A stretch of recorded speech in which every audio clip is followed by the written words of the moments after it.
The world is still when the story begins. Cool air drapes across the Andean foothills like a forgotten shawl, and far above, clouds stroll lazily across peaks taller than ambition. You stand on a stone road that looks too precise to be ancient, and too ancient to be real. Somewhere, a flute plays, or maybe it's just the wind doing its best impression of art. You're in Tawantinsuyu, Inca Empire around the early 1500s. Give or take a decade, a llama, and several subjective interpretations of time, before Spanish boots muddied a map, before European quills turned stories into footnotes. This is a world humming with order, rhythms, and runners. Yes, runners. Welcome to the land of the Chasqui. You smell roasted maize in the distance, hear the slap of sandals on stone, you feel the cool breeze slide over your arms like someone trying not to wake you. You've been placed here, gently, to follow one such courier. Though be warned, you probably won't make it through this day. Not at this altitude, not with this pacing. But that's okay.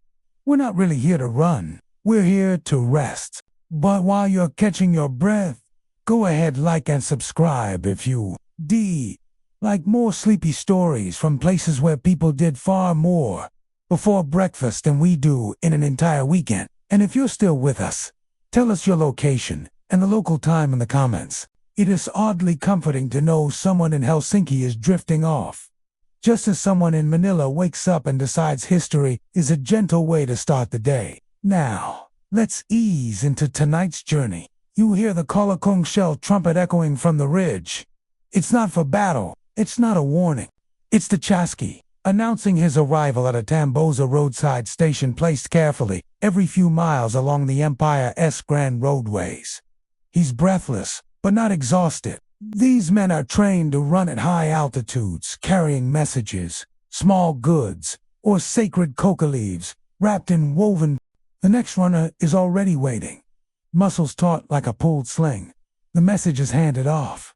The run continues. Here is your first historical fact. The Inca built over 24,000 miles of road across one of the most mountainous regions on Earth, without the wheel, iron tools, or pack animals that could survive the terrain. And yet, their relay runners could move information faster than most empires using horses. The message being passed today is simple. Bananas. Well, technically, a request for a shipment of bananas from the lowland jungle to the highland capital. But you like the idea of someone sprinting up a volcano to deliver a fruit that bruises. If you look at it funny, the banana is no joke though. In the Inca world, every item had meaning. Bananas came from the Humides regions, rich in mystery, feathers, and very stubborn insects. They were traded upward through hands, baskets, and eventually, Chasqui. You step inside the tambo, a small but expertly built stone shelter. There is dried meat hanging from the rafters and a clay jug of chichi fermented corn beer that tastes exactly as questionable as it sounds. Here is your obscure tidbit. The Chasqui often chewed coca leaves to numb fatigue and elevate their stamina. It's said their heart rates slowed even as their legs blurred. It's also said some of them could talk to birds. But historians remain appropriately skeptical. Speaking of historianism, still debate whether the relay system was entirely standardized or if the Chasqui improvised, deciding which station to skip based on local gossip, road conditions, or how many alpacas were blocking the path. Back outside, the air has warmed slightly. You sit on a stone bench carved with symbols, some geometric, some abstract. One looks suspiciously like a squirrel, though it might also be a god. Above you, a condor circles, possibly judging your lack of cardio. And down the road, another Chasqui sprints toward the horizon, banana bound, history in motion.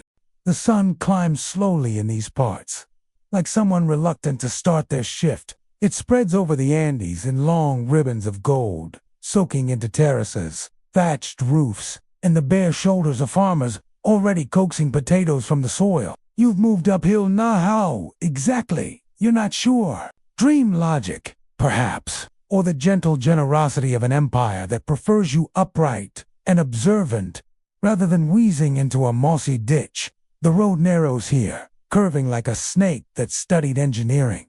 On one side, a vertical wall of rock. On the other, a view so deep and wide you feel the whole world might fall into it if it leaned the wrong way. You spot another Chasqui. There's one younger. He's eating something that looks like dried squash and definitely smells like survival. He grins at you, says nothing, and takes off again, feet barely kissing the stone.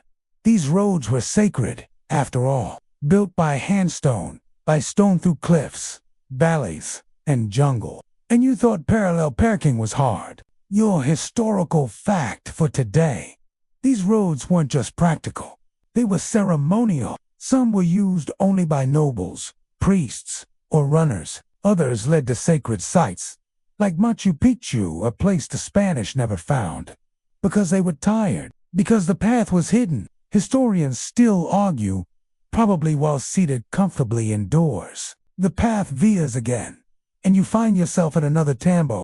This one is older, marked by centuries of sun and the very determined pecking of birds. Inside, an elderly man boils roots in a cracked clay pot.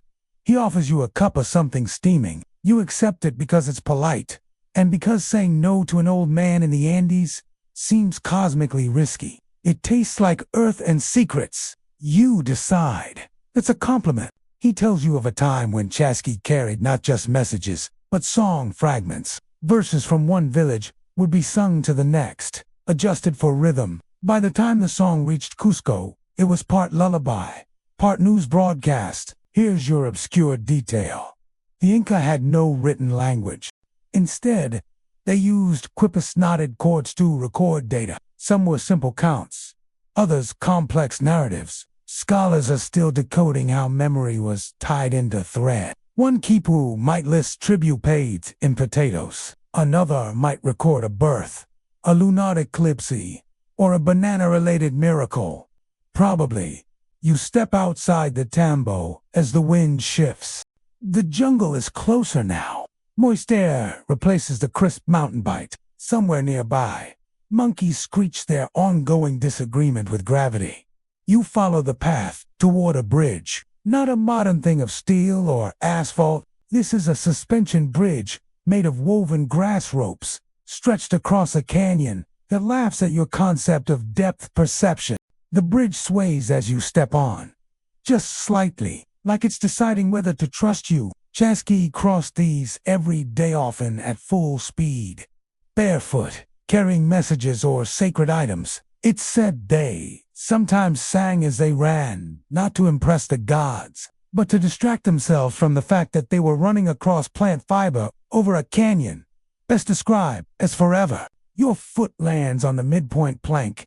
It creaks, but holds. Below you, wind, rock, river, mystery, somewhere far ahead. The Chasqui still runs. You see his silhouette against the vines. And as your eyes adjust, you notice he's not alone. A second runner appears, coming the other way. They meet mid-bridge. No panic, no fumble. One passes the bundle. The other, a nod. The bridge sways. The runners move on. No drama. No hesitation. Just rhythm and you. You step forward into story. You're not sure when you crossed the bridge, only that you did. There was a moment suspended between stone and sky, when the breath you held decided at light staying inside your chest. But you made it, somehow. Welcome to the jungle. Edge humid, fragrant, and full of sounds that suggest the forest is narrating its own soap opera. Here, the road begins to shift. Still paved, still masterfully crafted, but now moss creeps between the stones. Vines curl down from trees, and birds seem to comment on your every step. One caws like it's seen. Your tax returns. You follow the path down through a series of carved. It's steep, but the footing is steady, because this is Inca engineering, and even gravity respects their craftsmanship. A runner passes again, different this stimpler, with a tattoo peeking from under his tunic. He nods, barely winded, then vanishes into the brush with the grace of someone raised on cliffs and compliments. Today's historical fact: The Chosky system relied not only on leg strength, but on geography. Runners were often chosen based on the regions they were born in: coastal runners for sea-level stretches, highland runners for the breathless mountain trails, and jungle runners for areas where shoes were optional, but machetes were not. You come to a clearing where the road flattened slightly just enough for a small tambo, nestled under a thatch roof, and shaded by a tree whose name you couldn't pronounce even if offered snacks. A woman sits inside, grinding something with a stone. She hums a tune that seems older than rope. You ask what she's making. "Banana ink," she says, "for writing letters on leaves."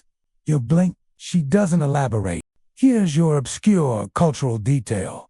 In certain regions under Inca control, plant-based inks were used to mark temporary messages on leaves or cloth for local ceremonies. Most warranty meant to last just long enough to speak a name or offer a blessing before the rain took it back. Historians have found faded remnants pressed into ancient baskets, still whispering if you tilt your head right. The woman offers you a cooked banana wrapped in a green leaf. It's sweet and soft and a little smoky. You wonder if this one made the journey via runner, or if it grew up here born and ripened in the safety of altitude and birdsong. The runners didn't carry many things.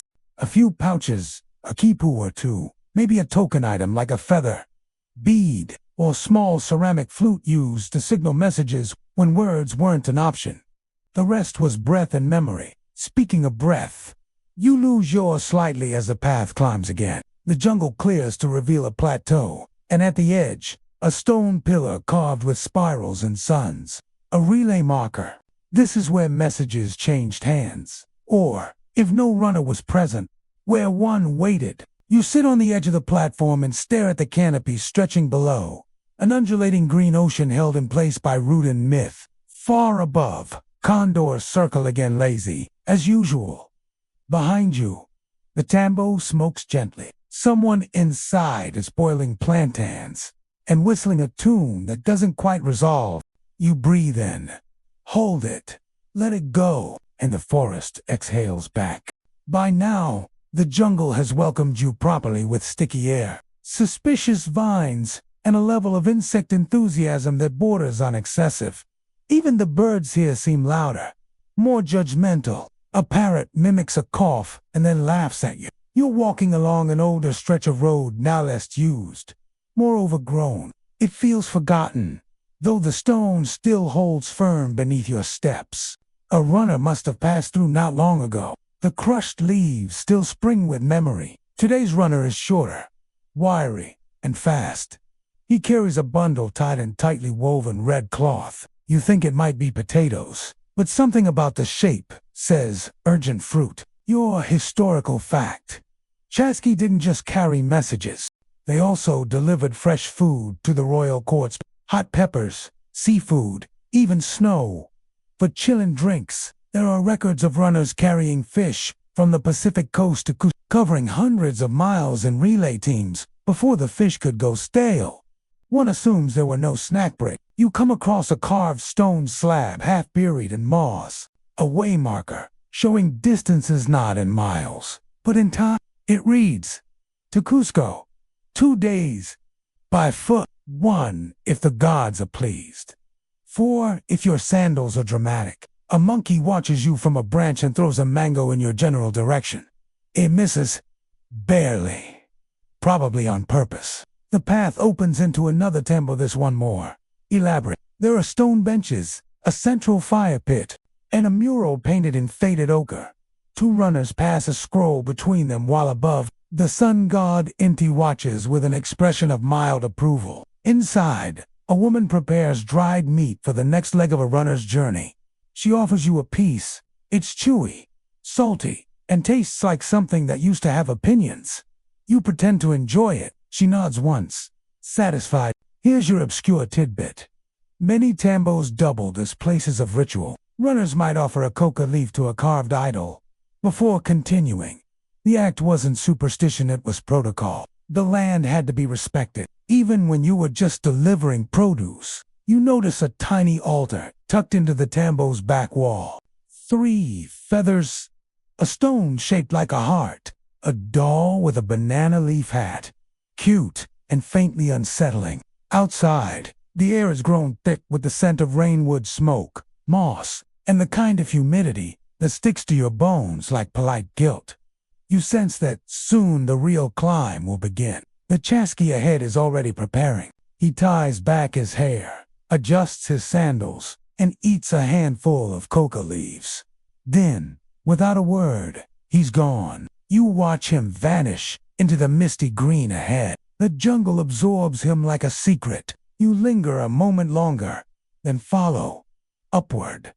Always upward. The jungle's mood shifts as you climb. The trees thin just slightly, giving way to a wider trail of stone and lichen, like a path unrolled by ancient hands. The moss feels older here, wiser, less interested in your presence. Even the birds have gone quieter, perhaps out of reverence, or because they're tired of narrating your every step.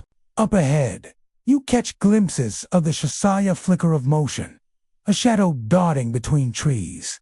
His stride never wavers. He runs as if the mountains themselves trained him, or maybe threatened to. If he ever slowed down, you come to a small bridge, this one arched with stone instead of rope. A stream runs beneath it, clear and quick. On one bank, someone has stacked smooth river rocks and towers offerings, maybe, or boredom. Hard to say. You sit for a moment on the edge of the bridge. The stone is warm beneath you. The stream gurgles like it's telling you gossip from 1,000 years ago. You believe it. Today's historical fact. The Inca Empire was astonishingly efficient, for its size stretched across Peru, Ecuador, Bolivia, and parts of Chile and Argentina. Without a written language, they relied on relay runners and oral memory to transmit laws, military orders, and tribute lists. In many cases, messages were encoded on quipus, but often the Chasqui simply remembered what needed saying.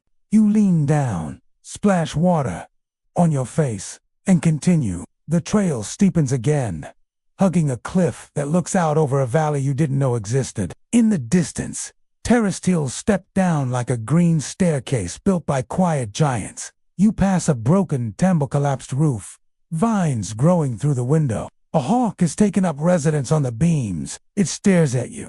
You nod, respectfully. This is its real estate now. Further along, you hear laughter. You follow the sound and find a group of farmers resting beside their llama herd. They offer you a roasted tuber. You accept. It's earthy, crisped at the edges, and suspiciously satisfying. They point after the Chasqui and shake their heads. That one says, he ran up a hill faster than a fox with secrets. You nod as if you understand the comparison. Here's your obscure tidbit. Inca metaphors were often animal-based, layered with meaning. A fox wasn't just clever, it was a trickster, a messenger, a creature caught between worlds. Describing someone as fox-like was both a compliment and a caution. You move on, passing beneath hanging vines thick as ship ropes. The air is heavier now, the kind of humid that seeps into your thoughts. It starts rearranging them. It's here that you begin to wonder what's really being delivered. Bananas, but perhaps also prayers, or warnings, or stories wrapped in cloth, told hand to hand, never written down, but never lost. The trees part. Just ahead. A clearing, a steep hill beyond it, and at its crest, just visible in silhouette the next tambo. You begin to climb. The sun dips lower in the sky, and your shadow stretches like it's reaching for history. You reach the tambo as twilight settles low, golden and a little theatrical, like a performer exiting stage left while still waving at the audience. The sky turns bruised purple near the edges. Birds begin their last arguments of the day. This tambo is fresh thatch on the roof, clean-cut firewood stacked near the door. Someone here cares. You step inside and are greeted by the soft murmur of voices, the clink of clay bowls, and the warm, homey scent of something bubbling gently over coals. The Chasqui you've been following sits near the fire, cross-legged, eating a stew. He's shirtless now, skin glistening with the day's effort. He looks up, nods, says nothing. Neither do you. Sometimes silence is the most accurate translation. Here is your historical fact. Tambos were spaced about 8 to 15 kilometers apart, enough for runners to sprint between them in less than an hour. Messages could travel up to 250 miles per day using this relay system, rivaling the speed of mounted couriers in Europe. The efficiency astonished even the Spanish invaders, who eventually adopted parts of it for their own colonial networks. A woman at the fire ladles stew into a bowl and hands it to you. It's thick root vegetables, bits of roasted guinea pig, spices you can't name but would fight to taste again. You eat slowly. She refills your cup with chicha slightly fermented, slightly fizzy, and just hot enough to keep you honest. She asks, "Where you're from?" You say, "Far." And she laughs, then says, "Everything is far, unless your feet disagree." You agree, mostly because your feet have recently filed several complaints. Outside, the fireflies blink on tiny golden beacons floating above the path like lanterns sent by someone trying very hard to be helpful. You spot something interesting. Near the doorway, a line of clay figures, each shaped like a runner in motion. Some hold scrolls, others small fruit. One is simply pointing. You ask. The woman shrugs. Messages take many forms. Sometimes they're remembered. Sometimes they're shaped. Here's your obscure detail. In some communities, Chasqui were celebrated with small figurines or offerings, placed along the road, symbols of gratitude. These weren't mass-produced or commemorative. They were personal, tiny thank yous left for speed and devotion. You'll lie down near the fire, wrap yourself in a woven blanket, and stare at the roof beams above you. Outside, the jungle sings its nighttime tune, part lullaby, part mosquito opera. The runner stands again, preparing for dawn. He ties his pouch, checks the kipu he'll carry next, and for a moment, just the one you see, his breath rise in the firelight like smoke from memory. You close your eyes, let the sounds fold over you, and drift. You wake before the sun, but not before the sounds. There's movement. Outside, the soft rustle of sandals, a muted whisper, the distant splash of river water being scooped into gourds. The tambo stirs like a village-sized cat, stretching in its sleep. No one's rushing, but no one's wasting time either. It's that Inca rhythm, measured, smooth, unhurried, even when hurrying. You sit up, and a warm cup of something herbaceous is placed into your hands by the same woman from last night. She nods at you like you passed a test you didn't study for. The Chasqui is already gone. You step out into cool morning mist. The trail ahead curves through cloud-wrapped forest, stone paths slick with dew. Somewhere in the trees, monkeys hoot their opinion of early risers. Today's historical fact: the Inca calendar was divided into 12 lunar months, each associated with agricultural tasks, festivals, and offerings to the gods. The Chasqui, though, had no seasonal rest. Their duty was perpetual, part of a larger system of tribute and communication that stitched the empire together. Like a human nervous system made of feet and willpower. The air smells of wet leaves and mountain mint. A drizzle begins, soft enough to be decorative. You pull your cloak tighter, though the temperature is more refreshing than punishing. The jungle here is quieter, deeper, more thoughtful, as if it's forgotten the concept of urgency. A few miles on, you find a stone bench beside a tambo that's been reclaimed by nature. Ferns burst through the floor. A tree has taken root through the back wall. It's beautiful in a defiant, overgrown kind of way. A stone basin near the door still collects rainwater, cold, clear, slightly magical. You sit, sip, watch the mist lift like a theater curtain. Here's your obscure tidbit. Some tambos were deliberately abandoned and left as sacred places where messages could be whispered directly to spirits or ancestors. Not every courier was human. Not every message was meant for ears. The trail continues upward. Of course, everything in the Andes eventually does. You pass a carved stone marker, this one shaped like a bird with its wings spread. You touch it without thinking. The stone is warm. It feels awake. Far above, you spot movement, a shadow darting across a ridge. Too fast for a hiker. Too solid for a bird. He's still running. Still carrying that banana. or perhaps something heavier. You keep climbing. Midday brings the kind of sun that pretends to be gentle, but slowly cooks your shoulders like a passive-aggressive campfire. The trail has risen above the tree line. The jungle fades behind you, replaced by stunted shrubs, wildflowers, and boulders. They look like they've been watching things for centuries and have thoughts. The air is thinner here, and your breath arrives slightly late to every conversation.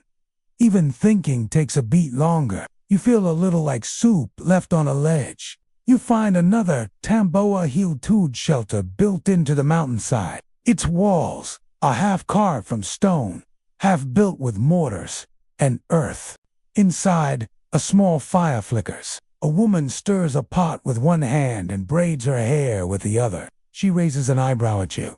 "Soup?" she asks. You nod. Because, frankly, you'd say yes to nearly anything right now. Today's historical fact. In the highest reaches of the empire, the Chasqui had to deal with severe altitude and low oxygen. Yet, their training enabled them to run across passes higher than 15,000 feet without losing rhythm. They used a combination of breathing techniques, diet, and relentless training from childhood. You, meanwhile, have sat down twice just to tie your sandals. You sip the soup. It's thin but nourishing quinoa, herbs, and a root you can't identify but wish came in chip form. You notice the woman has a small basket beside her, filled with colorful threads. She's making a miniature quipu knots, arranged carefully, along a single cord. "For practice," you ask. She smirks. "For a dream." You're not sure what that means, but you accept it as truth. Here's your obscure cultural tidbit. Some quippas were made not for record-keeping, but for dreams, personal talismans, meant to anchor hopes, fears, or future messages. These weren't archived. They were buried, burned, or offered to the mountains. Outside, clouds rolled past in great herds. The mountain winds whistled tunelessly, but not You wrap yourself in a wool shawl. Someone left behind and sit under the overhang, watching the valley far below disappear beneath a white sea. The Chasqui passed here just minutes ago. You're told he left behind a message on a leaf, pressed under a stone. A simple arrow, and the word nearly. You smile. The banana lives. You lie back against the stone wall. Heart slow, mind quieter. The wind sings a little louder, and you let the mountain hold you. You wake to silence, not the empty kind, but the full kind. The kind that hums beneath everything, like the mountain itself is holding its breath. The fire has died down to ash and memory. The soup woman is gone. Or maybe she was never really there. You stretch, bones crackling like old roof beams, and step back onto the trail. The air is thinner, now sharp, but not cruel. Your breath feels like something you have to earn. Each step upward carries the weight of the miles behind you and the ones yet to come. And then, like a reward from the Highland gods themselves, the past levels out. You're on a ridgeline now, and for a few glorious minutes, the world opens up on either side. Valleys stretch below like green quilts, stitched together by ancient hands. The stone pass snakes forward, vanishing and reappearing as it wraps around cliffs like a ribbon held by wind. You stop, breathe, feel your ribs expand. This, finally, feels like the top. Today's historical fact. At the height of its power, the Inca Empire had no currency system. Instead, it operated on meta-labor tax that required citizens to contribute work to the state. This included building roads, farming state lands, weaving cloth, or, for the most elite few, becoming Chasqui. There was no paycheck, just honor, food, rest, and the trust of the empire. The wind-up here isn't gentle. It tugs at your cloak like a nosy grandmother. You let it. You're too tired to argue with weather. Up ahead, you see a tambo built directly into the cliffside. It has no door, just an archway that frames the sky beyond like a painting no one could afford.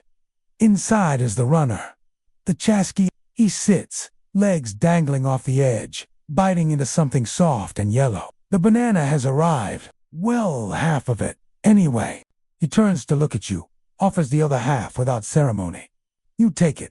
It's the best banana you've ever had, because it tastes like effort. Like 200 miles of effort. Here's your obscure detail.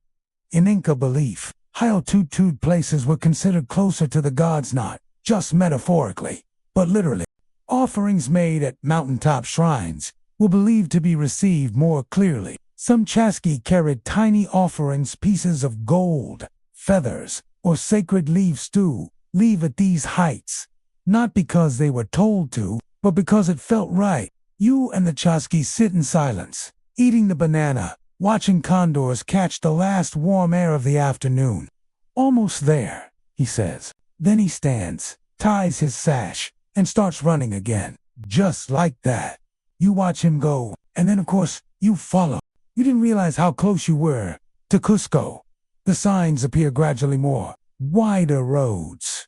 People in pairs or threes, carrying baskets, or walking with llamas decorated in pom-poms and quiet dignity.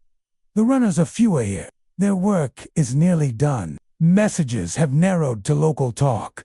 Births, harvest updates, wedding announcements, and the occasional gossip disguised as prophecy. You pass a tambo that has been repurposed into a tiny market. A boy offers you roasted corn for 1 smile and 2 compliments. You pay gladly. Here's your historical fact. Cusco wasn't just the capital of the Inca Empire, literally named Cusco, or center. All roads led here. Even today, the city's foundations rest on Inca stonework, so precise that earthquakes roll past with a kind of defeated shrug. You walk into a wide boulevard, paved with black basalt stone. Each piece fits so tightly, you couldn't slide a hair between them. This road is ancient, but the sound of your footsteps on it feels brand new. Vendors call softly, offering woven goods and carved figures. A woman paints a mural on a plaster wall, rows of chasqui running. Each figure slightly different. Some carry scrolls, others feathers, others ... Bananas. You stop. She looks at you and smiles. They always arrive. You nod. Here's your obscure detail. In some versions of local legend, the chasqui who delivered important messages were sometimes not human at all. There were tales of spirit runners appearing only when needed, sprinting across distances no man could survive, vanishing once the word was spoken. It wasn't considered strange. Just ... part of the system. You reach a plaza, framed by low walls and carved pillars. Children chase each other in circles. A group of elders sits in the shade, playing a game that involves pebbles and pretending not to cheat. The chasqui stands at the far end of the square, speaking to a man in robes dyed deep red. You can't hear the words, but you see the nod. The package is delivered. Not just a banana. The message. The purpose. It's done. He catches your eye, smiles, and walks away. You linger in the square long after the chasqui disappears into the folds of Cusco's maze-like streets. The city hums, but gently. No car horns, no neon, just the shuffle of sandals, the murmur of water running through stone channels, and the clink of wooden tools carving something that's always been carved. Cusco doesn't shout. It remembers quietly, and in stone. You follow a narrow alley between 2 smooth walls. They're made of massive stone blocks, perfectly fitted without not a crack, not a wobble. Just clean, ancient confidence. You touch the surface. It feels like a heartbeat under stone. Today's historical fact. Inca stone masonry is still studied today for its precision. Stones were shaped by abrasion, not chisels ground against each other until they fit. No mortars, no binding agent, and yet the walls have withstood centuries of earthquakes, rain, and the occasional confused llama. You reach a small courtyard where women weave cloth on backstrap looms. The colors are brilliant threads, blues, golds, dyed with catunio, indigo, and crushed flowers. Their fingers move so fast the patterns seem to appear out of air. You sit beside them. One offers you a thread to hold. Another hands you a small pouch, woven tightly in a diamond pattern. cinched with a hand-knotted cord. It smells faintly of coca and dust. You ask what it held. Maybe a message, she says. Maybe a dream. You nod like you understand. Almost do. Here's your obscure cultural tidbit. In certain rituals, woven pouches were left in sacred places. Not for delivery, but for listening. Carried by runners to specific shrines. Then buried or hung from trees to speak to spirits' messages, meant not to be read, but to be heard, without being opened. The loom clicks beside you. A thread breaks. The weaver ties it back in with a practiced, unfazed motion. You watch the cloth grow longer, row by row, much like the road behind you, and you begin to feel something subtle but sure. The message wasn't just delivered. You were the message. Evening rolls over Cusco. Like a soft wool cloak, the sky dims into shades of plum and copper, and the square you walked through earlier fills with shadows that stretch like dancers mid-body. People gather around small fires, sharing stew, stories, and the kind of laughter that doesn't need volume to carry warmth. You walk along the edge of the city now where stone gives way to soil, and a scent of wood smoke floats through eucalyptus trees. You see a group of children playing a game involving whistles and very confused guinea pigs. You decide not to ask. A boy spots you and runs up. "You're late," he says, then hands you a banana. It's carved into a simple spiral etched into its skin. You blink. He's already gone. You laugh. Out loud. The sound surprises even you. Today's historical fact.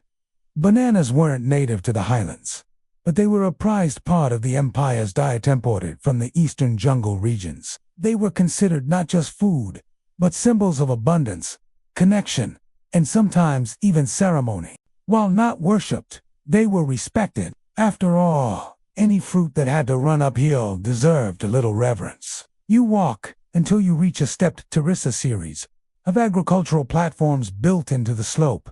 The stone walls are still perfect. Crops grow in tidy, elegant rows.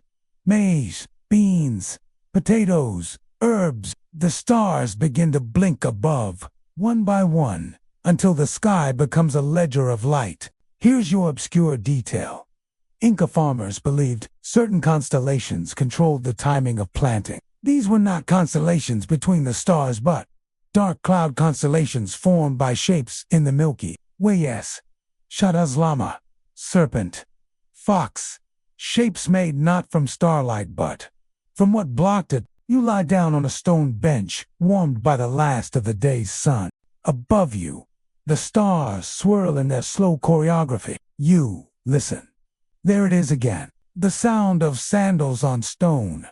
Rhythmic, endless. But this time, it's not ahead of you. It's behind. You smile. Another runner. Another message. Another journey. Because the road never ends. It simply waits.